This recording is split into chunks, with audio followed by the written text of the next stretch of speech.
ಏನು ಮಾಡೋಕ್ಕಾಗಲ್ಲ, ಕೆಲವು ಸರಿ ಹಂಗೆ ಆಗ್ತದೆ. ಓಟ್ರೆ ವ್ಯಾಕ್ಯೂಮ್ ಏರ್ CRCನೇ ಅರ್ಧ ಖಾಲಿ ಮಾಡಿದೆ ಡೀಸೆಲ್. ಒಂದು 20 ಲೀಟ್ರ್ ಬರೀ ವ್ಯಾಕ್ಯೂಮ್ ಏರ್ಸಕ್ಕೆ ಡೀಸೆಲ್ ಕುಡ್ದೈತೆ, ಒಂದು 20 ಲೀಟ್ರ್ ಜಾಸ್ತಿ ಕುಡ್ದೈತೆ. ಅನ್ಲೋಡಿಂಗ್ ಪಾಯಿಂಟ್ ಹತ್ತತ್ರ ಬರೋ ಅಷ್ಟೊತ್ತಿಗೆ ಮಳೆ ಮೋಡ ನೋಡಿ ಯಾವ ಥರ ಆಗಿದೆ. ವಾ ವಾ ವಾ, ಈಗಲೇ ಮಳೆ ಬರುತ್ತೇನೋ ಅನ್ನೋ ಥರ ಫೀಲ್ ಆಗ್ತಾ ಇದೆ ನೋಡಿ ಸ್ಪೀಡು. ನಾನು ಲೈಫಲ್ಲಿ ಈ ಥರ ಮಳೆ ನೋಡಿಲ್ಲ. ಯಾವ ರೇಂಜಿಗೆ ಬರ್ತೈತೆ ಅಂದರೆ ಗಾಡಿ ಫುಲ್ 10 ಕಿಲೋಮೀಟರ್ ಸ್ಪೀಡಲ್ಲಿ ಸ್ಲೋ ಮಾಡಿದ್ದೀನಿ.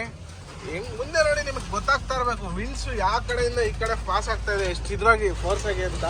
ಬಟ್ ಈ ಫಾರಮಲ್ಲಿ ಫೀಡೇ ಇಲ್ಲ, ಹಂಗಾಗಿ ಪಾಪ ಫಾರ್ಮವರೇ 20 ಚೀಲ ಕೆಳಗೆ ಇಳಿಸ್ಕೊತವ್ರೆ. ತಾಟ್ಪಾಲ್ ಬೀಚ್ ಕೊಟ್ಟಿದ್ದೀನಿ, ಮತ್ತು ತಾಟ್ಪಾಲ್ ಹಾಕ್ಬಿಟ್ಟು ನಿಲ್ಲಿಸ್ಬೇಕು ಗಾಡಿ. ಇದೆ ಗಾಡಿ ಎಲ್ಲ ಖಾಲಿ ಮಾಡ್ಕೊಂಡು ಅಲ್ಲಿಂದ ಸೀದಾ ಹೊರಟೆ. ಈಗ ಟೈಮ್ ಬಂದು 2 ಗಂಟೆ ಆಗ್ತಾಯಿದೆ ನೋಡ್ಬೋದು ಕರೆಕ್ಟಾಗಿ. 2 ಗಂಟೆ ಟೈಮು. ಎಲ್ಲಪ್ಪ ಇದ್ದೀನಿ ಅಂದರೆ ಉಕ್ಕೇರಿ ಹತ್ರ ಹೋಗ್ತಾ ಇದ್ದೀನಿ.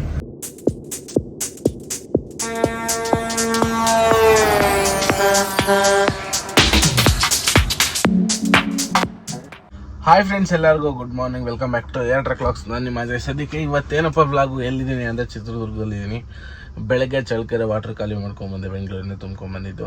ಬೆಳಗ್ಗೆ ಇಲ್ಲಿಗೆ ಬಂದಾಗ ಒಂದು 11 ಗಂಟೆ ಗಾಡಿ ಎಲ್ಲ ವಾಶ್ ಮಾಡಿಬಿಟ್ಟು ಗಾಡಿನ ಇಲ್ಲೇ ಪೆಟ್ರೋಲ್ ಪಂಪಲ್ಲಿ ಹಾಕಿ ಮನೆಗೆ ಹೋಗಿ ಆರಾಮಾಗಿ ರೆಸ್ಟ್ ಮಾಡಿ ಈಗ ಸಂಜೆ ಅಲ್ಲ, ನೈಟ್ 10:30ಗೆ ಬಂದಿದ್ದೀನಿ. ಟೈಮ್ 10:30 ಆಯಿತು, ಕರೆಕ್ಟ್ 10:30. ಲೋಡಿಂಗ್ ಬಂದು ನೈಟ್ ಆಗುತ್ತೆ, ಅಂದರೆ 1 ಗಂಟೆ 2 ಗಂಟೆ ಸುಮಾರು ನನ್ನ ಗಾಡಿ ಲೋಡ್ ಆಗುತ್ತೆ ಇವತ್ತು. ಎಲ್ಲಿಗಪ್ಪ ಅಂದರೆ ರೆಗ್ಯುಲರ್ ಆ ಕಡೆ ರೂಟ್ಗೆ, ನೇಸರ್ಗೆ ಅಕ್ಕಪಕ್ಕದಲ್ಲೇ ಖಾಲಿ ಆಗುತ್ತೆ ಟ್ರಿಪ್ಪು. 2 ಪಾಯಿಂಟು ಗಾಡಿ ಲೋಡ್ ಆಗುತ್ತೆ ಕನ್ಫರ್ಮ್ ಆಗಿ. ಇವತ್ತು ನೈಟ್ ಎಷ್ಟೊತ್ತಿದ್ರು ಲೋಡ್ ಆಗಲೇಬೇಕು. ನಾಳೆ ಕೋಳಿ ಫಾರ್ಮ್ಗೆ ಫೀಡ್ ಬೇಕೇ ಬೇಕು, ಈ ಥರ ಪೊಸಿಷನ್ ಇದೆ. ಹಂಗಾಗಿ ಎಷ್ಟೊತ್ತಿದ್ರು ಲೋಡ್ ಮಾಡ್ತಾರೆ ಇವತ್ತು ನೈಟು. ಲೋಡ್ ಮಾಡಿದ್ರು ನಾವು ಹಾಲ್ಟ್ ಆಗೋಂಗಿಲ್ಲ, ಮತ್ತು ಬಿಡಲೇಬೇಕು. ನಾಳೆ ಬೆಳಗ್ಗೆ ಡೆಲಿವರಿ ಕೊಡಲೇಬೇಕು. ಏನಕ್ಕಪ್ಪ ಮಿಡ್ ನೈಟ್ ಲೋಡಿಂಗು ಅಂದರೆ ಇಲ್ಲಿ ಸ್ಟಾಕ್ ಇಲ್ಲ ಮಾಲು. ಇವಾಗ ಪ್ರೊಡಕ್ಷನ್ ಆಗುತ್ತೆ, ಪ್ರೊಡಕ್ಷನ್ ಆಗ್ತಾ ಹಂಗೆ ಗಾಡಿಗೆ ಲೋಡ್ ಮಾಡಿಬಿಡ್ತಾರೆ. ಹಂಗಾಗಿ ಸ್ವಲ್ಪ ಲೇಟ್ ಆಗಿದೆ ಅಷ್ಟೇ. ಬನ್ನಿ ಹೀಗೆ ಹೋಗ್ಬಿಟ್ಟು ಡೀಸೆಲ್ ಹಾಕ್ಸ್ಕೊಂಬಂದು ಕಂಪ್ನಿ ಒಳಗೆ ಗಾಡಿ ಕಾಟ ಹಾಕ್ಸಿ ಲೋಡಿಂಗ್ ಪಾಯಿಂಟ್ಗೆ ಹಾಕಿ ಮಲ್ಕೊಳ್ಳೋಣ. ಲೋಡ್ ಆದಮೇಲೆ ಅವರೇ ಎಬ್ಬರಿಸ್ತಾರೆ. ಬನ್ನಿ ಈಗ ಇಲ್ಲಿಂದ ಹೋಗಿ ಫಸ್ಟ್ ಡೀಸೆಲ್ ಫುಲ್ ಟ್ಯಾಂಕ್ ಮಾಡಿಸ್ಕೊಂಬಂದ್ಬಿಡೋಣ. ಬಂಕ್ ಹತ್ರ ಹೋಗಿ ನಾವು ಎಲ್ಲಿ ಗಾಡಿ ಪಾರ್ಕ್ ಮಾಡ್ತೀವಲ್ಲ ಆ ಬಂಕಲ್ಲಿ ಡೀಸೆಲ್ ಹಾಕ್ಸೋದು. ಇನ್ನೊಂದು ಬಂಕಲ್ಲಿ ಇಂಡೆಂಟ್ ಇದೆ ನಮ್ಮ ಟ್ರಾನ್ಸ್ಪೋರ್ಟ್ ಅವ್ರದ್ದು. ಇದೆಲ್ಲ ಇಲ್ಲಿ ಫೀಡ್ ಏನು ಲೋಡ್ ಮಾಡ್ತೀವೋ ಅದೆಲ್ಲ ಮಂತ್ಲಿ ಪೇಮೆಂಟು. ಡೀಸೆಲ್ ಎಷ್ಟು ಬೇಕೋ ಅಷ್ಟು ಫುಲ್ ಟ್ಯಾಂಕ್ ಮಾಡಿಸ್ಕೊತೀವಿ. ಪೇಮೆಂಟ್ ಬಂದು ಟ್ರಾನ್ಸ್ಪೋರ್ಟರ್ ಮಾಡ್ತಾರೆ. ನಮ್ಮ ಭಾರತಕ್ಕೆ ಬಂದುಬಿಟ್ಟು ಫುಲ್ ಟ್ಯಾಂಕ್ ಡೀಸೆಲ್ ಮಾಡಿಸಿದ್ದಾಯಿತು. ನೋಡ್ಬೋದು ಎಷ್ಟು ಇಡ್ಸೈತೆ ಅಂತ. ಎಷ್ಟು ಇಡ್ಸೈತೆ 17,669 ರೂಪಾಯಿ, 191 ಲೀಟ್ರು. ಬರೀ 10 ಲೀಟ್ರ್ ಟ್ಯಾಂಕಾಗಿ 200 ಲೀಟ್ರ್ ಟ್ಯಾಂಕ್ ನಮ್ಮದು. ಈ ಟ್ರಿಪ್ಪು ಸಿಕ್ಕಾಪಟ್ಟೆ ಕಮ್ಮಿ ಮೈಲೇಜ್ ಬಂದಿದೆ. ಜಾಸ್ತಿ ಕುಡಿದ್ಬಿಡಿ ಡೀಸೆಲ್, ಜಾಸ್ತಿ ಕುಡಿದ್ಬಿಡಿ ಡೀಸೆಲ್. ಏನಿಲ್ಲ ಹೋಗು ನೋಡಿ. ಈ ಟ್ರಿಪ್ ಏನು ಕಮ್ಮಿ ಮೈಲೇಜ್ ಬಂತು ಅಂದರೆ ನೋಡ್ಬೋದು. ಟ್ರಿಪ್ ಮೀಟ್ರ್ ಬಂದು ಇದು 1448 ಕಿಲೋಮೀಟ್ರ್ ಟೋಟ್ಲು, ಬರೀ 4.2. ಏನಕ್ಕೆ ಇಷ್ಟು ಕಮ್ಮಿ ಬಂದೈತೆ ಅಂದರೆ ನಮ್ಮ ಗಾಡಿ ಟ್ರಬಲ್ ಆಗಿತ್ತಲ್ಲ, ವ್ಯಾಕ್ಯೂಮ್ ಇಲ್ಲದೆ, ಅದರಿಂದ ಇಷ್ಟು ಕಮ್ಮಿ ಮೈಲೇಜ್ ಬರೋಕ್ಕೆ ಕಾರಣ ಈ ಟ್ರಿಪ್ಪು. ಏನು ಮಾಡೋಕ್ಕಾಗಲ್ಲ, ಕೆಲವು ಸರಿ ಹಂಗೆ ಆಗ್ತದೆ. ಓಟ್ರೆ ವ್ಯಾಕ್ಯೂಮ್ ಏರ್ CRCನೇ ಅರ್ಧ ಖಾಲಿ ಮಾಡಿದೆ ಡೀಸೆಲ್. ಒಂದು 20 ಲೀಟ್ರ್ ಬರೀ ವ್ಯಾಕ್ಯೂಮ್ ಏರ್ಸಕ್ಕೆ ಡೀಸೆಲ್ ಕುಡ್ದೈತೆ, ಒಂದು 20 ಲೀಟ್ರ್ ಜಾಸ್ತಿ ಕುಡ್ದೈತೆ. ಏನು ಮಾಡೋಕ್ಕಾಗಲ್ಲ. ಬನ್ನಿ ಸೀದಾ ಇಲ್ಲಿಂದ ಫ್ಯಾಕ್ಟ್ರಿ ಹತ್ರ ಹೋಗೋಣ, ಲೋಡ್ ಮಾಡ್ಸೋಣ. ಹೋಗಿ ಲೋಡ್ ಮಾಡಿಸ್ಬಿಟ್ಟು ಹಗ್ಗ ತಾಟ್ಪಾಲ್ ಹಾಕೋಷ್ಟೊತ್ತಿಗೆ ಬೆಳಗಿನ ಜಾವ 5 ಗಂಟೆ ಆಗೋಯ್ತು ಲೋಡ್. ಇವತ್ತು ಸಿಕ್ಕಾಪಟ್ಟೆ ಲೇಟ್ ಆಯಿತು, ಬಟ್ ಬಿಡಲೇಬೇಕು, ಬೇರೆ ಆಪ್ಷನ್ ಏನಿಲ್ಲ. ಹೋಗೋಣ ಆರಾಮಾಗಿ. ಇವತ್ತು ಎಷ್ಟೊತ್ತಿದ್ರು ಖಾಲಿ ಮಾಡಬೇಕು, ಹಾಗಾಗಿ ಹೋಗೋಣ.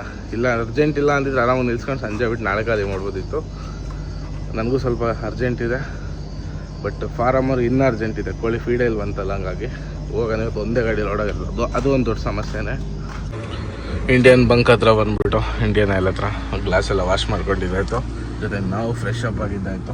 ಹಗ್ಗ ತಾಟ್ಪಾಲ್ ಹಾಕಿರ್ತೀವಲ್ಲ, ಬೆವ್ರು ಕಿತ್ಕೊಂಡ್ಬಂದ್ಬಿಟ್ಟಿರ್ತದೆ. ಮುಖ ಕೈ ಕಾಲೆಲ್ಲ ತೊಳ್ಕೊಂಬಂದಿದ್ದಾಯಿತು. ಇಲ್ಲಿಂದ ಹೊರಡೋಣ. ಇಲ್ಲಿ ಬಿಟ್ರೆ ನಾನು ಸ್ಟಾಪ್ ಹೋಗ್ತಾ ಇರೋದೇ, ಟೈಮ್ ವೇಸ್ಟ್ ಮಾಡೋಂಗಿಲ್ಲ. ಮಧ್ಯಾಹ್ನ 12 ಗಂಟೆ ಅಷ್ಟೊತ್ತಿಗೆ ರೀಚ್ ಆಗಿಬಿಟ್ಟು 11 ಗಂಟೆ ಖಾಲಿ ಮಾಡಿಸ್ಬೇಕು ಗಾಡಿ. ಬನ್ನಿ ಹೋಗೋಣ. ಮಾಲ್ ಅಂತೂ ಸಿಕ್ಕಾಪಟ್ಟೆ ಅರ್ಜೆಂಟ್ ಇದೆ. ಈ ವಿಡಿಯೋದಲ್ಲಿ 4-5 ಸರಿ ಹೇಳಿದ್ದೀನಿ ನಿಮಗೆ, ಮಾಲ್ ಸಿಕ್ಕಾಪಟ್ಟೆ ಅರ್ಜೆಂಟ್ ಇದೆ. ಆ ಕಡೆಯಿಂದ ನಮ್ಮ ಚಿಕ್ಕ ಗಾಡಿ ಹೋಗ್ತಾ ಇದೆ ನೋಡಿ. ಟೋಲ್ ಹತ್ರ ನಿಲ್ಸಿದ್ದೆ, ಬಟ್ ಬಂದ್ಬಿಟ್ಟೆ ನಾನು. 1 ಕಿಲೋಮೀಟ್ರ್ ಮುಂದೆ ಬಂದೆ, ಆಪೋಸಿಟ್ ಬಂತು. ಅದು ಆ ಕಡೆಯಿಂದ ಪೀಣ್ಯ ಲೋಡ್ ಆಗಿತ್ತು. ಬೆಂಗಳೂರು ಪೀಣ್ಯಾಗ ಹೋಗ್ತಾ ಇದೆ. ಸಾರಿ ಅಣ್ಣ, ಯಾರನ್ನೂ ಗಾಡಿಗೆ ಹತ್ಸಲ್ಲ, ಬೇಜಾರಾಗಬೇಡಿ. ಎಂಥ ಎಮರ್ಜೆನ್ಸಿ ಇದ್ರೂ ಗಾಡಿ ನಿಲ್ಸೋಕ್ಕಾಗಲ್ಲ. ಯಾರು ಬೈಕೊಂಬೇಡಿ ರೋಡಕ್ಕೆ ಕೈ ಹಾಕಿದಾಗ. ಯಾಕಪ್ಪ ಅಂದರೆ ಬರೋರು ಹೆಂಗಿರ್ತಾರೆ ಏನು ಅಂತ ಯಾವುದೇ ಕಾರಣಕ್ಕೂ ಹೇಳೋಕ್ಕಾಗಲ್ಲ. ಮಹಾರಾಷ್ಟ್ರದಲ್ಲಿ ಈ ಥರ ಕೈ ಹಾಕ್ಬಿಟ್ಟು ಗಾಡಿ ಒಳಗೆ ಡ್ರಾಪ್ ತೊಗೊಳಕ್ಕೆ ಹೋಗಿ ಎಷ್ಟೋ ಜನ ಸಾಯಿಸಿ ದುಡ್ಡು ಹೊತ್ಕೊಂಡು ಹೋಗಿರೋ ಎಕ್ಸಾಂಪಲ್ಗಳಿದಾವೆ ಮಹಾರಾಷ್ಟ್ರದಲ್ಲಿ. ಕರ್ನಾಟಕದಲ್ಲಿ ಯಾವಾಗ ಹಂಗೆ ಆಗಿಲ್ಲ ಅಷ್ಟೊಂದು. ಬಟ್ ಯಾಕೆ ಸುಮ್ಮನೆ ನಮ್ಮ ಸೇಫ್ಟಿಲಿ ನಾವಿರಬೇಕು, ಯಾರನ್ನೂ ಗಾಡಿಗೆ ಹಚ್ಕೊಬಾರ್ದು. ನೀವು ಅಷ್ಟೇ, ಯಾವ್ದನ್ನ ಎಮರ್ಜೆನ್ಸಿ ಇದ್ರೆ ಮಾತ್ರ ಗಾಡಿಗೆ ಹಚ್ಕೊಳ್ಳಿ. ಸುಮ್ಮನೆ 10 ರೂಪಾಯಿ 20 ರೂಪಾಯಿ ಆಸೆಗೆಲ್ಲ ಹಚ್ಕೊಳಕ್ಕೆ ಹೋಗ್ಬೇಡಿ. ನಾವು ಇವತ್ತಿನವರೆಗೂ ಎಷ್ಟು ಜನಕ್ಕೆ ಡ್ರಾಪ್ ಕೊಟ್ಟಿದ್ವೋ ಯಾರ ಹತ್ರನೂ 10 ರೂಪಾಯಿ ದುಡ್ಡು ಇಸ್ಕೊಂಡಿಲ್ಲ. ರಾಣೆಬೆನ್ನೂರು ಬೈಪಾಸಲ್ಲಿ ಗ್ಯಾಸ್ ಗಾಡಿ ಪಲ್ಟಿ ಆಗಿದೆ ನೋಡಿ. ಸದ್ಯ ಏನೂ ಅನಾಹುತ ಆಗಿಲ್ಲ. ಗ್ಯಾಸ್ ಗಾಡಿ LPG ಗಾಡಿ ಪಲ್ಟಿ ಆಗಿದೆ. ಪಲ್ಟಿ ಆಗಿ ರೋಡ್ ಸೈಡಲ್ಲಿ ಬಿದ್ದುಬಿಟ್ಟಿದೆ. ನಿದ್ದೆಗಣ್ಣಲ್ಲಿ ಆಗಿರ್ಬೇಕು ಮೋಸ್ಟ್ಲಿ ಬೆಳಗಿನ ಟೈಮಲ್ಲಿ. ನಿದ್ದೆಗಣ್ಣಲ್ಲಿ ದಯವಿಟ್ಟು ಯಾರೋ ಗಾಡಿ ಓಡಿಸ್ಬೇಡ್ರಿ. ದುರ್ಗಾ ಬಿಟ್ಟು ಕರೆಕ್ಟಾಗಿ ನಾನ್ ಸ್ಟಾಪ್ 10:20ಕ್ಕೆ ಧಾರವಾಡ ರೀಚ್ ಆದೆ. ನಾನ್ ಸ್ಟಾಪ್ ಬಂದೀನಿ ಅನ್ಕೊಳ್ಳಿ. ಬಂಕಾಪುರ ಟೋಲ ಒಂದ್ಸಾರಿ ನಿಲ್ಲಿಸ್ಬಿಟ್ಟು ಟೈರ್ ಚೆಕ್ ಮಾಡ್ಕೊಂಡು ಬಿಟ್ಟಿದ್ದು, ಅಲ್ಲಿಂದ ನಾನ್ ಸ್ಟಾಪಾಗೆ ಬಂದಿದ್ದು. ಈಗ ಧಾರವಾಡ ಪಾಸ್ ಮಾಡ್ಕೊಂಡು ಮುಂದೆ ಹೋಗ್ತಾ ಇದ್ದೀನಿ. ನಾನ್ ಸ್ಟಾಪ್ ಬಂದಿದ್ದು ವೇಸ್ಟ್ ಆಗೋಯ್ತು. ಏನಕ್ಕೆ ಎತ್ತ ಅಂತ ಮುಂದೆ ಹೋಗಿ ಗಾಡಿ ಸೈಡ್ಗೆ ಕೇಳ್ತೀನಿ ಬನ್ನಿ. ಗಾಡಿ ತೊಗೊಂಬಂದು ಸೀದಾ ಮುಲ್ಲಡ ಹಬ್ಬದ ಹತ್ರ ಮರದ ಕೆಳಗೆ ಹಾಕ್ಬಿಟ್ಟಿದ್ದೀನಿ. ಇವಾಗಿಂದ 1 ಗಂಟೆ ರೆಸ್ಟು, ಆರಾಮಾಗಿ ಆಮೇಲೆ ಹೋಗೋಣಂತೆ. ಪಕ್ಕ ಎಲ್ಲ ಗಾಡಿಗಳು ಹಾಕಿದ್ರೆ ನೋಡ್ಬೋದು. ಇಲ್ಲಿಗೆ ಬಂದಿದ್ದು ಬೆಳಗ್ಗೆ 11 ಗಂಟೆಗೆ. ಟೈಮ್ ಬಂದು ಕರೆಕ್ಟಾಗಿ 3:30, 4 ಅವರ್ ಆಯ್ತು ಗಾಡಿ ನಿಲ್ಲಿಸಿ. 4.25 ಅವರಿಂದ ಇಲ್ಲೇ ಇದ್ದೋ. ಅದರಲ್ಲಿ ಒಂದು 2 ಅವರ್ ಒಳ್ಳೆ ನಿದ್ದೆ ಮಾಡಿಕೊಂಡೆ. ಈಗ ಅನ್ಲೋಡಿಂಗ್ ಪಾಯಿಂಟ್ಗೆ ಹೋಗಬೇಕು. ಏನಕ್ಕಪ್ಪ ಇಲ್ಲೇ ಗಾಡಿ ನಿಲ್ಸ್ಕೊಂಡಿದ್ದು ಅಂದರೆ ಟೈರ್ ಸಿಕ್ಕಾಪಟ್ಟೆ ಹೀಟ್ ಆಗಿದ್ದು. ನಾನ್ ಸ್ಟಾಪ್ ಬಂದಿದ್ದು ಇನ್ನೊಂದು ರೀಸನ್ನು ಸಂಜೆ ಮೇಲೆ ಖಾಲಿ ಮಾಡ್ತೀನಿ ಅಂದರು. ಲೇಬರ್ ಊರಲ್ಲೇನೋ ಜಾತ್ರೆ ಇದೆ ಅಂತ. ಅದಕ್ಕೆ ಅಣ್ಣ ಸಂಜೆ ಬಂದ್ಬಿಡೋ 5-5:30ಗೆ, ಅವಾಗ ಖಾಲಿ ಮಾಡ್ತೀನಿ ಅಂದರು. ಹಾಗಾಗಿ ಇಲ್ಲಿಂದ ಜಸ್ಟ್ ಒಂದು 65 ಕಿಲೋಮೀಟರ್ ಅಂದ್ಕೊಳ್ಳಿ. ಮೊಬೈಲ್ಗಳು ಪಡ್ಕಂತ ಸುಮ್ಮನೆ ಅಯ್ಯ. ಇಲ್ಲಿಂದ ಒಂದು 60-65 ಕಿಲೋಮೀಟರ್ ಐತೆ. 1-1.5 ಅವರ್ಗೆ ಹೋಗ್ಬಿಡ್ಬೋದು. 5 ಗಂಟೆ ಅಷ್ಟಕ್ಕೆ ಆರಾಮಾಗಿ ರೀಚ್ ಆಗ್ತೀವಿ. ಬನ್ನಿ ಇಲ್ಲಿಂದ ಹೊರಡೋಣ. ಫೈನಲ್ ಆಗಿ MK ಒಬ್ಳಿಗೆ ಬಂದಿದ್ದಾಯಿತು. ಸರ್ವಿಸ್ ರೋಡ್ಗೆ ತೊಗೊಂಡು ಹೋಗ್ತಾ ಇದ್ದೀನಿ. ಮುಂದೆ ರೈಟ್ ತೊಗೊಂಡು ಹೋಗಬೇಕು. ಈ ರೋಡ್ ಸ್ವಲ್ಪ ಕಿತ್ತಾಕ್ಬಿಟ್ಟಿಯಾರಂತ ರೋಡ್ ಮಾಡ್ತಾ ಇದ್ರಂತೆ. ಹಂಗಾಗಿ ಆರಾಮಾಗಿ ಹೋಗ್ರಿ ಅಂತ ಹೇಳಿದ್ರು ನಮ್ಮ ಡ್ರೈವರ್ಗಳು. ಮೊನ್ನೆ ಎಲ್ಲ ಹೋಗಿದ್ರಲ್ಲ, ಗಾಡಿ ಹಿಂಗೆ ಒಂದೇ ಕಡೆ ಹೆಂಗೆ ಕ್ರಾಸ್ ಆಗುತ್ತಂತೆ 2-3 ಜಾಗದಲ್ಲಿ. ಹುಷಾರಾಗಿ ಹೋಗೋಣ, ಏನು ಮಾಡೋಕ್ಕಾಗುತ್ತೆ. ಇದೇ ರೂಟ್ ಬಿಟ್ಟರೆ ಮತ್ತೆ ಬೇರೆ ರೂಟ್ ಅಂದರೆ ಮತ್ತೆ 500 ರೂಪಾಯಿ ಟೋಲ್ ಕಟ್ಟಬೇಕು ಮುಂದೆ. ಹಂಗಾಗಿ ಬೇಡ, ಹಿಂಗೆ ಹೋಗ್ಬಿಡೋಣ. ನಮಗೆ ಉತ್ತರ ಕರ್ನಾಟಕದಲ್ಲಿ ಕೂಡ ತುಂಬ ಸಪೋರ್ಟ್ ಇದೆ. ನಮ್ಮ ಚಾನಲ್ಗಾಗಿರ್ಬೋದು, ನಮ್ಮನ್ನು ಕಂಡು ಹಿಡ್ದು ಮಾತಾಡ್ಸೋ ಜನ ಆಗಿರ್ಬೋದು. ಇವಾಗ ಒಂದು ಊರಿಗೆ ಬಂದಿದ್ವಿ ಇಲ್ಲಿ MK ಒಬ್ಳಿಂದ ರೈಟು. ಇವರಲ್ಲಿ ಅಣ್ಣವ್ರು 4 ಜನ ನೋಡಿಬಿಟ್ಟು ಕೈ ಹಾಕಿದ್ರು, ನಿಲ್ಲಿಸಿ ಮಾತಾಡ್ತಾ ಇದ್ದು. ಅದಾದಮೇಲೆ ಒಂದು 3 ಜನ ಬರೋರು ಹೋಗೋರೆಲ್ಲ ಮಾತಾಡ್ಸ್ಕೊಂಡು, ಅಣ್ಣ ನೀವು ವಿಡಿಯೋ ಮಾಡ್ತಿರಲ್ಲ ನೀವೆಲ್ವಾ, ಬಾ ಅಣ್ಣ ಚಹಾ ಕುಡಿ, ಬಾ ಮನೆಗೆ ಹೋಗೋಣ, ಊಟ ಮಾಡು ಅಂತ ಕರೀತಾರಲ್ಲ. ಮನಸ್ಸಿಗೆ ತೃಪ್ತಿ, ನೆಮ್ಮದಿ ಆಗಿ ಸಿಗುತ್ತೆ, ಒಂಥರ ಖುಷಿ ಆಗ್ತದೆ. ಈಗ ನಮ್ಗೆ ಅರ್ಜೆಂಟ್ ಇರೋದಕ್ಕೆ ಎಲ್ಲೂ ಟೈಮ್ ಕೊಡೋಕ್ಕಾಗಲ್ಲ. ಅವ್ರ ಜೊತೆ ಒಂದು ಹಾಫ್ ಟೀ ಕುಡಿದ್ಬಿಟ್ಟು ಬಂದೆ. ಈಗ ಹೋಗ್ತಾ ಇದ್ದೀನಿ. ಮುಂದೇನೋ ರೋಡ್ ಕ್ಲೋಸ್ ಮಾಡಿದಾರಂತೆ. ಲೆಫ್ಟ್ ತೊಗೊಂಡು ಸಂಪಗಾಂವ್ ಮೇಲೆ ಹೋಗಿ ಅಂತ ಹೇಳಿದ್ರು ಅವರು. ನೋಡೋಣ, ಮುಂದೆ ಹೋಗಿ ರೋಡ್ ಚೇಂಜ್ ಮಾಡಬೇಕು. ಒಂದು 5 ಕಿಲೋಮೀಟ್ರ್ ಮಟ್ಟಿಗೆ ಚೇಂಜ್ ಮಾಡಬೇಕು. ಮುಂದೆ ಒಂದು ಊರಲ್ಲಿ ಸ್ಟ್ರೈಟ್ ಹೋಗ್ತೀವಿ ರೆಗ್ಯುಲರಾಗಿ. ಈ ಸಾರಿ ಲೆಫ್ಟ್ ತೊಗೊಂಡು ಮತ್ತೆ ಮುಂದೆ ಹೋಗಿ ರೈಟ್ ತೊಗೊಂಡು ಹೋಗ್ಬೇಕು. ಅನ್ಲೋಡಿಂಗ್ ಪಾಯಿಂಟ್ ಹತ್ತತ್ರ ಬರೋ ಅಷ್ಟೊತ್ತಿಗೆ ಮಳೆ ಮೋಡ ನೋಡಿ ಯಾವ ಥರ ಆಗಿದೆ. ವಾ ಈಗಲೇ ಮಳೆ ಬರುತ್ತೇನೋ ಅನ್ನೋ ಥರ ಫೀಲ್ ಆಗ್ತಾ ಇದೆ. ಮಿಂಚ್ತಾ ಇದೆ ಆಲ್ರೆಡಿ ಆ ಕಡೆ ರೈಟ್ ಸೈಡಲ್ಲಿ. ಪಕ್ಕ ಮಳೆ ಬರ್ತದೆ ನನ್ನ ಪ್ರಕಾರ. ಅನ್ಲೋಡಿಂಗ್ ಪಾಯಿಂಟ್ಗೆ ಹೋಗೋಕ್ಕಿಂತ ಮುಂಚೆನೇ ಗಾಳಿ ಸಹಿತ ಮಳೆ, ಸಿಕ್ಕಾಪಟ್ಟೆ ಗಾಳಿ ಇದೆ ಹೊರಗಡೆ. 2 ಗ್ಲಾಸ್ ಎತ್ಬಿಟ್ಟಿದ್ದೀನಿ. ಮಳೆನೂ ಲೈಟಾಗಿ ಬರ್ತಾ ಇದೆ, ಬಟ್ ಗಾಳಿ ಮಾತ್ರ ಯಾವ ರೇಂಜ್ಗಿದೆ ಅಂದರೆ ನೋಡಿ ಕಟೌಟ್ ಎಲ್ಲ ಕಿತ್ಕೊಂಡು ರೋಡಿಗೆ ಬೀಳ್ತಾ ಇದೆ. ನೋಡ್ಬೋದು. ವಾ ಕಟೌಟ್ ಕಿತ್ಕೊಂಡು ರೋಡ್ಗೆ ಹೋಗಿದೆ ನೋಡಿ. ಅವಾಗ ತಗೊಂಡು ಹೋಗಿ ಬಂದು ಕಟೌಟ್ರು. ಹೋಗೋಣ ನಿಧಾನಕ್ಕೆ. ಮರದ ರೆಂಬೆ ಕೊಂಬೆಗಳೆಲ್ಲ ಮುರ್ಕೊಂಡು ರೋಡಿಗೆ ಬೀಳ್ತಾ ಇದೆ ನೋಡಿ. ಯಪ್ಪ ಹಾಂ, ಎಂಥ ಮಳೆ ಬರ್ತಾ ಇದೆ, ಎಂಥ ಗಾಳಿ ಇದೆ ಹೊರಗಡೆ. ಊಹೆ ಮಾಡ್ಕೊಳ್ಳಿ ನೀವೇನ ಬರೀ. ವಾ ರೋಡ್ ಬೇರೆ ಸ್ವಲ್ಪ ಸರಿ ಇಲ್ಲ. ಸ್ವಲ್ಪ ಒಂದು 50 ಮೀಟ್ರ್ ಅಷ್ಟೇ. ಅಲ್ಲಿಂದ super top and top road ಇದೆ ನೋಡಿ. ಆ ಬೋರ್ಡಿಂದ ಸೂಪರ್ ಆಗಿದೆ road, top and top road. ಮತ್ತೆ ಇಲ್ಲಿಂದ ರೋಡಿಂದ ಏನು ಸಮಸ್ಯೆನೇ ಇಲ್ಲ. ಇಲ್ಲಿಂದ ಟಾಪ್ ಆ್ಯಂಡ್ ಟಾಪ್ ರೋಡ್ ಇದೆ. ಇನ್ನು 11 ಕಿಲೋಮೀಟ್ರ್ ಇದೆ ಅನ್ಲೋಡಿಂಗ್ ಪಾಯಿಂಟು. ಸೀದಾ ಫಸ್ಟ್ ಪಾಯಿಂಟ್ ಹತ್ರನೇ ಹೋಗಿ ಗಾಡಿ ನಿಲ್ಸ್ಕೊಂಡ್ಬಿಡೋಣ. ಲೇಬರ್ ಡೈರೆಕ್ಟಾಗಿ ಅಲ್ಲಿಗೆ ಬರ್ತಾರೆ.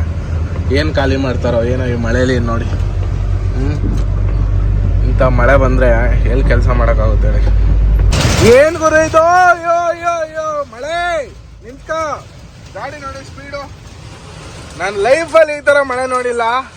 ಯಾವ ರೇಂಜಿಗೆ ಬರ್ತಾ ಐತೆ ಅಂದ್ರೆ ಗಾಡಿ ಫುಲ್ 10 ಕಿಲೋಮೀಟರ್ ಸ್ಪೀಡಲ್ಲಿ ಸ್ಲೋ ಮಾಡಿದೀನಿ. ಹೆಂಗ್ ಮುಂದೆ ನೋಡಿ ನಿಮಗೆ ಗೊತ್ತಾಗ್ತಾ ಇರಬೇಕು ವಿಂಡ್ಸ್ ಯಾವ ಕಡೆಯಿಂದ ಈ ಕಡೆ ಪಾಸ್ ಆಗ್ತಾ ಇದೆ, ಎಷ್ಟು ಇದ್ರಾಗಿ ಫೋರ್ಸ್ ಆಗಿ ಅಂತ. ಆ ವೆಹಿಕಲ್ ಬೀಳ್ತಾ ಇದೆ, ಆ ವೆಹಿಕಲ್ ಬೀಳ್ತಾ ಐತೆ, ಜೋರಾಗಿ ಗ್ಲಾಸಿಗೆ ಪಟ ಪಟ ಪಟ ಪಟ ಅಂತ ಹೊಡಿತಾ ಐತೆ. ಯಪ್ಪ ಯಪ್ಪ ಯಪ್ಪ ಯಪ್ಪ ಯಪ್ಪ ನೋಡ್ರಿ, ನಾನು ಲೈಫಲ್ಲಿ ಇಂಥ ಮಳೆ ನೋಡಿಲ್ಲ ಅನ್ಕೊಂಬಿಡಿ. ಯಪ್ಪ ಯಪ್ಪ ಯಪ್ಪ. ನಂದು ಮುಂದೆ ಎಲ್ಲನ ಊರು ಸಿಕ್ಬಿಟ್ರೆ ಗಾಡಿ ಸೈಡ್ಗೆ ಹಾಕೋಣ ಫಸ್ಟು, ಸೇಫ್ಟಿ ಇಂಪಾರ್ಟೆಂಟು. ಈ ಗಾಳೀಲಿ ಈ ಮಳೇಲಿ ಎಲ್ಲಿ ಗಾಡಿ ಓಡ್ಸೋಕ್ಕಾಗ್ತದೆ ನೋಡಿ, ಆಗ್ತಾ ಇಲ್ಲ. ಶೆಟ್ ಗ್ಲಾಸ್ ಎಲ್ಲ ಮುಚ್ಕೊಂಡು ಹೋಗಿದ್ದು, ಈ ಕಡೆ ಕೈಯಲ್ಲಿ ಒರೆಸ್ಕೊಂಡಿದ್ದೀನಿ. ಇದನ್ನ ಏನು ಕಾಣಿಸ್ತಾ ಇಲ್ಲ, ಗಾಡಿಗಳು ಬರೋದು ಹೋಗೋದು ಅಕ್ಕ ಪಕ್ಕ ಏನಂದ್ರೆ ಏನು ಕಾಣಿಸ್ತಾ ಇಲ್ಲ ನೋಡಿ. ಇಲ್ಲೆಲ್ಲೋ ಹಂಸಿದೆ, ಒಂದು ರೆಗ್ಯುಲರ್ ಆಗಿ ಇದೇ ರೋಡಲ್ಲಿ ಅಡ್ಡಾಡೋದ್ರಿಂದ ನಮಗೆ ಗೊತ್ತಿಲ್ಲ, ಎಲ್ಲೋ ಹಂಸಿದೆ. ಇಲ್ಲಿದೆ ನೋಡಿ. ಹಬ್ಬ ಈಗ ಕಮ್ಮಿ ಆಯಿತು ನೋಡಿ. ಈ ಥರ ರೋಡಲ್ಲಿ ನಿಲ್ಸ್ಕೊಂಡ್ಬಿಟ್ರೆ ಹೆಂಗೆ ಕತೆ. ಎಂಥ ಮಳೆ ಗೊತ್ತಾ, ಭಯ ಪಡಿಸ್ಬಿಡ್ತಾ 5 ನಿಮಿಷಕ್ಕೆ. ನನ್ನ ರೋಡಲ್ಲೇ ಗಾಡಿ ನಿಲ್ಸ್ಬಿಡೋಣ ಅನ್ನಿಸ್ಬಿಡ್ತು ನನಗೆ 5 ನಿಮಿಷಕ್ಕೆ. ಮಳೆ ಸಿಕ್ಕಾಪಟ್ಟೆ ಮಳೆ ನೋಡ್ಬೋದು. ಮಳೆ ಮೋಡ ಇನ್ನೂ ಹಂಗೆ ಇದೆ, ಬಟ್ ಈ ಫಾರಮಲ್ಲಿ ಫೀಡೇ ಇಲ್ಲ. ಹಂಗಾಗಿ ಪಾಪ ಫಾರ್ಮವರೇ 20 ಚೀಲ ಕೆಳಗೆ ಇಳಿಸ್ಕೊತವ್ರೆ. ತಾಟ್ಪಾಲ್ ಬೀಚ್ ಕೊಟ್ಟಿದ್ದೀನಿ, ಮತ್ತು ತಾಟ್ಪಾಲ್ ಹಾಕ್ಬಿಟ್ಟು ನಿಲ್ಲಿಸ್ಬೇಕು ಗಾಡಿ. ಇದೇ ಊರ್ದು ಲೇಬರ್ದಲ್ಲಿ ಏನು ಕಾಣುತ್ತೋ ಇದೇ ಊರು, ಇಲ್ಲೇನು ಕಾಣುತ್ತೋ ಇದೇ ಊರು. ಇವ್ರದ್ದೇನಪ್ಪ ಸಮಸ್ಯೆ ಅಂದರೆ ಇಲ್ಲಿ ಈ ಊರಲ್ಲಿ ಜಾತ್ರೆ ಇದೆ ಇವತ್ತು. ಜಾತ್ರೆ ಇಟ್ಕೊಂಡು ಹೆಂಗೆ ಬರ್ತಾರೆ ಗಾಡಿ ಕೆಲಸಕ್ಕೆ, ಕರೆಕ್ಟಾ? ಹಾಗಾಗಿ ನಾವು ಏನು ಪ್ರೆಷರ್ ಹಾಕಿಲ್ಲ. ಜಾತ್ರೆ ಎಲ್ಲ ಮುಗಿಸ್ಕೊಂಡು ಆರಾಮಾಗಿ ಬನ್ನಿ. ಇದೊಂದು ಫಾರ್ಮು, ಇನ್ನೊಂದು ಇಲ್ಲಿಂದ 12 ಕಿಲೋಮೀಟ್ರ್ ಒಂದು ಫಾರ್ಮ್, 2 ಫಾರ್ಮು. ಹಂಗಾಗಿ ಆರಾಮಾಗಿ ಖಾಲಿ ಮಾಡಿಕೊಡ್ರಿ ಅಂತ ಹೇಳಿದ್ದೀನಿ. ನಮ್ಮ ಗಾಡಿ ಸದ್ಯಕ್ಕೆ ಆಲ್ರೆಡಿ ಒಂದು 20 ಚೀಲ ಖಾಲಿ ಮಾಡ್ಕೊಂಡ್ಲಿ, ಆರಾಮಾಗಿ ಖಾಲಿ ಮಾಡ್ಕೊಂಡು ಹೋಗೋಣ. ಏನೂ ಮಾಡೋಕ್ಕಲ್ಲ, ಕೆಲವು ಸರಿ ಹಂಗೆ ಆಗ್ತದೆ. ಎಲ್ಲದಕ್ಕೂ ಅಡ್ಜಸ್ಟ್ ಆಗಿ ಹೋಗ್ಬೇಕು ನಾವು ಅಷ್ಟೇ. ಈಗ ಖಾಲಿ ಮಾಡಿಕೊಂಡು ನೈಟ್ ಹೋಗಿ ನಾಳೆ ಲೋಡ್ ಮಾಡಬೇಕು. ನೋಡೋಣ ಹೆಂಗಾಗುತ್ತೆ ಹಂಗೆ ಮಾಡೋಣ. ನಾವು ಬಂದ್ವಿ 2ನೇ ಪಾಯಿಂಟ್ ಹತ್ರ. ಫಸ್ಟ್ನೇ ಪಾಯಿಂಟಲ್ಲಿ ಪಾರ್ಟಿ ಮನೆಯಿಂದ ಊಟ ತೊಗೊಂಬಂದು ಕೊಟ್ಟರು. ಅವ್ರು ಆ್ಯಕ್ಚುಲಿ ನಮ್ಮ ಸಬ್ಸ್ಕ್ರೈಬರ್, ತುಂಬ ಹಳೆ ಸಬ್ಸ್ಕ್ರೈಬರು. ಅವ್ರದ್ದು ಕೋಳಿ ಫಾರಮ್ ಇದೆ, ಅಲ್ಲಿಗೂ ಫೀಡ್ ಹೊಡಿತೀವಿ.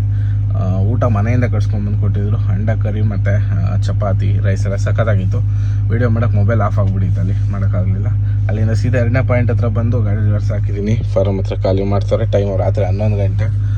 ಎಷ್ಟೊತ್ತನ ಆಗಲಿ ಖಾಲಿ ಮಾಡಿಸ್ಲೇಬೇಕಿತ್ತು ಇವತ್ತು. ಈ ಫಾರಮಲ್ಲೂ ನಿನ್ನೆಯಿಂದ ಫೀಡ್ ಇಲ್ವಂತೆ. ಫೀಡ್ ಫುಲ್ ಶಾರ್ಟೇಜ್ ಬಂದುಬಿಟ್ಟಿದೆ, ಏನು ಮಾಡೋಕ್ಕಾಗಲ್ಲ. ನೋಡೋಣ ಖಾಲಿ ಮಾಡ್ಕೊಂಡು ಏನು ಪ್ಲಾನಿಂಗ್ ಅಂತ ಆಮೇಲೆ ಅಪ್ಡೇಟ್ ಮಾಡ್ತೀನಿ. ಇನ್ನು ಇಲ್ಲೇ 220 ಚೀಲ ಖಾಲಿ ಮಾಡಬೇಕು. 2 ಅವರ್ ಪಕ್ಕಾ ಬೇಕು, ದೂರ ಇದೆ ಅನ್ಲೋಡ್ ಮಾಡೋಕ್ಕೆ. ಹಂಗಾಗಿ ಒಂದು 2 ಅವರ್ ಮಲ್ಕೊಂಡು ಎದ್ಬಿಡೋಣ, ನಿದ್ದೆ ಆಗುತ್ತೆ ಒಂದು ರೌಂಡು ಅಂತ ಮಲ್ಕೊಂಡು ಎದ್ದೇಳ್ತೀನಿ. ಗಾಡಿ ಎಲ್ಲ ಖಾಲಿ ಮಾಡ್ಕೊಂಡು ಅಲ್ಲಿಂದ ಸೀದಾ ಹೊರಟೆ. ಈಗ ಟೈಮ್ ಬಂದು 2 ಗಂಟೆ ಆಗ್ತಾಯಿದೆ, ನೋಡ್ಬೋದು ಕರೆಕ್ಟಾಗಿ 2 ಗಂಟೆ ಟೈಮು. ಎಲ್ಲಪ್ಪ ಇದ್ದೀನಿ ಅಂದರೆ ಉಕ್ಕೇರಿ ಹತ್ರ ಹೋಗ್ತಾ ಇದ್ದೀನಿ. ಚಿಕ್ಕೋಡಿಗೆ ಹೋಗಿ ಮಲ್ಕೊಂಬಿಡೋಣ ಅಂತ ನಮ್ಮ ರೆಗ್ಯುಲರ್ ಪೆಟ್ರೋಲ್ ಬಂಕ್ನಲ್ಲಿ. ಈಗ ಸದ್ಯಕ್ಕೆ ಉಕ್ಕೇರಿ ಎಲ್ಲ ಪಾಸ್ ಮಾಡ್ಕೊಂಡು ಬಂದೆ. ಕರೆಕ್ಟು 12:30 ಖಾಲಿ ಆಯ್ತು ಗಾಡಿ. ಅಲ್ಲಿಂದ 1.5 ಅವರ್ ಡ್ರೈವ್ ಮಾಡಿದ್ದೀನಿ ಆಲ್ರೆಡಿ ಉಕ್ಕೇರಿವರೆಗೂ. ಇನ್ನೂ 1 ಅವರ್ ಡ್ರೈವ್ ಆಗುತ್ತೆ. 1 ಅವರ್ ಆಗಲ್ಲ, ಒಂದು ಹಾಫ್ ಆನ್ ಅವರ್ಗಿಂತ ಸ್ವಲ್ಪ ಜಾಸ್ತಿ ಟೈಮಲ್ಲಿ ಒಂದು 35-40 ನಿಮಿಷದೊಳಗೆ ಉಕ್ಕೇರಿಯಿಂದ ಚಿಕ್ಕೋಡಿ ರೀಚ್ ಮಾಡಿ ಆರಾಮಾಗಿ ಚಿಕ್ಕೋಡಿಲಿ ರೆಸ್ಟ್ ಮಾಡ್ಕೊಂಡು ಹೋಗೋಣ. ನಿದ್ದೆ ಎಳಿತಾ ಇತ್ತು ಆಲ್ರೆಡಿ, 2 ಗಂಟೆ ಅಲ್ವಾ ಟೈಮ್. ಹಂಗಾಗಿ ಜಾಸ್ತಿ ರಿಸ್ಕ್ ತೊಗೊಳೋದು ಬೇಡ. ಆರಾಮಾಗಿ ಚಿಕ್ಕೋಡಿಗೆ ಹೋಗಿ ಮಲ್ಕೊಂಡು ಬೆಳಿಗ್ಗೆ ಎದ್ದು ಹೋಗೋಣ. ಹೆವಿ ನಿದ್ದೆ ಬರ್ತೈತೆ, ಗಾಡಿ ಓಡ್ಸೋಕೆ ಆಗ್ತಾ ಇಲ್ಲ. ಹಂಗಾಗಿ ಇಲ್ಲೇ ಗಾಡಿ ಸೈಡ್ಗೆ ಹಾಕ್ತಾ ಇದ್ದೀನಿ, ಇಲ್ಲೇ ಹಾಕಿ ಮಲ್ಕೊಳ್ಳೋಣ ಅಂತ. ಬೆಳಿಗ್ಗೆ ಎದ್ದು ಹೋಗೋಣ. ಆ ಕಡೆಗೆ ಹೋಗೋಣ ಅಂದ್ಕೊಂಡು ಆ ಕಡೆ ಹೋಗೋಕ್ಕಾಗಲ್ಲ, ನಿದ್ದೆ ಇಲ್ಲ. ಹಂಗಾಗಿ ಮೇನ್ ಇಲ್ಲೇ ನಿಲ್ಲಿಸಿ ಮಲ್ಕೊಬೇಕು. ಜಾಗ ಇದೆ ಗಾಡಿ ಪಕ್ಕದಾಗ, ಹಾಕಿ ಇಲ್ಲೇ ನಿಲ್ಲಿಸಿ ಮಲ್ಕೊಂಡು ಬೆಳಿಗ್ಗೆ ಎದ್ದು ಹೋಗೋಣ ಬನ್ನಿ. ಗಾಡಿ ಸದ್ಯಕ್ಕೆ ಇಲ್ಲ ಹಾಕೋಣ. ಓಕೆ, ಇದಾಗಿತ್ತು ಇವತ್ತಿನ ವ್ಲಾಗು. ಒಂದು ಚಿಕ್ಕ ವ್ಲಾಗ್ ಆಯಿತು. ಡೈಲಿ ವ್ಲಾಗ್ಸ್ ಮಾಡೋಣ ಅಂತ, ಹಂಗಾಗಿ ಚಿಕ್ಕ ವ್ಲಾಗ್ ಆದರೂ ಪರವಾಗಿಲ್ಲ, 10 ನಿಮಿಷ ಆದರೂ ಪರವಾಗಿಲ್ಲ ವ್ಲಾಗ್ ಹಾಕೋಣ ಅಂತ.